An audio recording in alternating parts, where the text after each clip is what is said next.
এই জন্যই তো আবু সাইদ রাস্তায় নেমে বলেছিল, হয় আমার অধিকার দে, না হয় আমাকে একটা গুলি দে। সে ডানা মেলে বলেছিল, বুকের ভিতরে তুমুল ঝড়, বুক পেতেছি, গুলি কর। অধিকারের জন্য গুলি খেয়েছে। কিন্তু আজকে এই যুবকদেরকে, তাদেরকে কাজের উপযোগী করে বল হিসাবে গড়ে তোলার গল্প না শুনি আমরা কেন বেকার ভাতার গল্প শুনি? এই যুবকরা তো আমাদের কাছে মিছিল করে এসে দাবি করছে না যে আমাদেরকে বেকার ভাতা দিতে হবে। এই যুবকদের হাতকে, যুবতীদের হাতকে ইনশাআল্লাহ আমরা দেশ গড়ার মজবুত কারিগরের হাতে পরিণত করব ইনশাআল্লাহ। হাতে হাতে তাদের কাজ তুলে দেব, সম্মানের কাজ। তারা সেদিন বলবে, আমি বাংলাদেশ। বাংলাদেশ কি আমাকে দেখে জেনে নাও, চিনে নাও। আমরা সেই গর্বিত যুব সমাজ গড়তে চাই। আরেকটা কথা একেবারে সাফ, আমরা এই বাংলাদেশটা যুব সমাজের হাতেই তুলে দিতে চাই। কি যুবকরা নারাজ নাকি? কেউ জবাব দিল না যে? হ্যাঁ, কেমনে জবাব দিবে? এতক্ষণ ধরে মিটিং, আর তার উপরে আবার সূর্যের তাপ, এটা আবার মাঘ মাসে, শক্তি কি আর থাকে? আমরা যুবকদের হাতে ইনশাআল্লাহ বাংলাদেশ তুলে দিতে চাই। এর প্রমাণ হচ্ছে যুবকদের সংগঠন আমাদের সাথে। এর প্রমাণ হচ্ছে আমাদের নির্বাচনী ক্যান্ডিডেট যাদেরকে করেছি তাদের 62 ভাগ যুবক। এটাই জাতির প্রতি আমাদের বার্তা।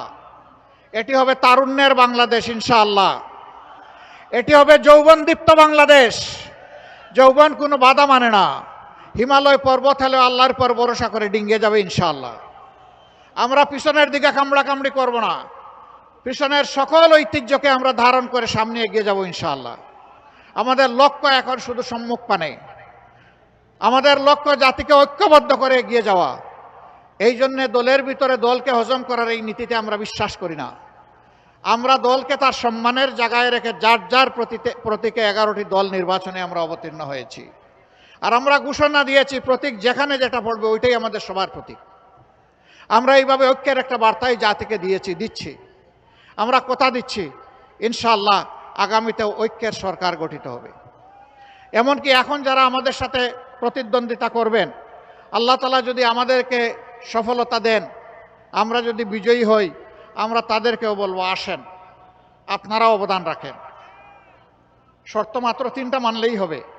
নাম্বার 1, স্বীকার করতে হবে নিজে কেউ অপরাধ করবেন না,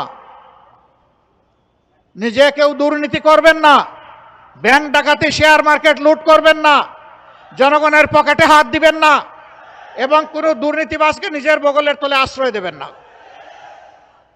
নাম্বার 2, সকলের জন্য সমান এবং ন্যায় বিচার নিশ্চিত করা হবে। শিশু থেকে বৃদ্ধ, ধর্ম বর্ণের কোনো বাছ বিচার করা হবে না।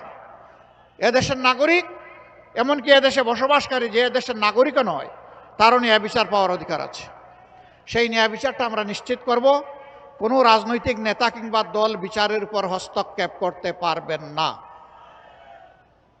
একজন সাধারণ নাগরিকের কোনো একটি অপরাধের জন্য যে বিচার হবে, দেশের প্রেসিডেন্ট, প্রধানমন্ত্রী তিনি যদি সমান অপরাধ করে থাকেন, তাকেও ছাড় দিয়ে কথা বলা হবে না।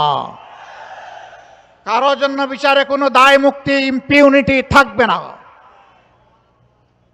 এটা মেনে নিতে হবে। 3 নম্বর, যে জুলাইয়ের কারণে আজকে সবাই নির্বাচনী এই রেইসে আমরা এসেছি, প্রতিদ্বন্দ্বিতায় নেমেছি, জনগণকে প্রতিনিধিত্ব করতে চাই, সেই জুলাইকে সম্মান করতে হবে। এই জুলাই সংস্কারের সকল প্রস্তাব বাস্তবায়নে অঙ্গীকার দিতে হবে। এই 3 জিনিস যারা মানবেন তাদেরকে বুকে জড়িয়ে একসাথে আমরা বাংলাদেশ গড়ে তুলতে চাই। আমরা এই জাতিকে আর কোনোভাবে বিভক্ত করতে চাই না। ধর্ম, বর্ণ, গোষ্ঠী, পরিবার, কারো স্বার্থ দেখব না। স্বার্থ দেখব 18 কোটি মানুষের ইনশাআল্লাহ।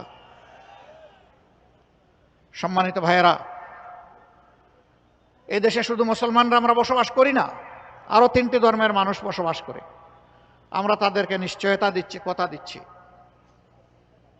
আপনারা আপনাদের সকল ধর্মীয় অধিকার নিশ্চিন্তে পূর্ণ স্বাধীনতা নিয়ে আপনারা ভোগ করবেন ইনশাআল্লাহ। কেউ আপনাদের স্বাধীনতার উপর হস্তক্ষেপ করবে না। রাষ্ট্রের দায়িত্ব পালনে কারো ধর্ম দেখা হবে না। সেই ক্ষেত্রে দেখা হবে বিভিন্ন কর্মকর্তা কর্মচারী যারা হবেন বিভিন্ন জায়গায়, যে তিনি এই কাজের যোগ্য কিনা এবং তার মধ্যে দেশপ্রেম আছে কিনা।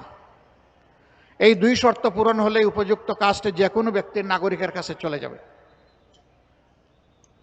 শিক্ষা ব্যবস্থার আমরা আমূল পরিবর্তন করতে চাই। এই শিক্ষা দিয়ে কিছু করা যাবে না। Better education, better nation. Education যদি ভালো না হয়, ভালো একটা জাতি আমরা গড়তে পারবো না। আমাদের এই এডুকেশন না দুনিয়া না আখেরাত কিছুই আমাদেরকে কাভার করে দেয় না। এখানে বড় পরিবর্তন লাগবে ইনশাআল্লাহ। আজকে আর আমি কথা বাড়াচ্ছি না। আমি এখন ডাক্তার সৈয়দ আবদুল্লাহ মোহাম্মদ তাহেরকে আপনাদের হাতে আমি আমানত রেখে যেতে চাই। আপনি একটু আসুন।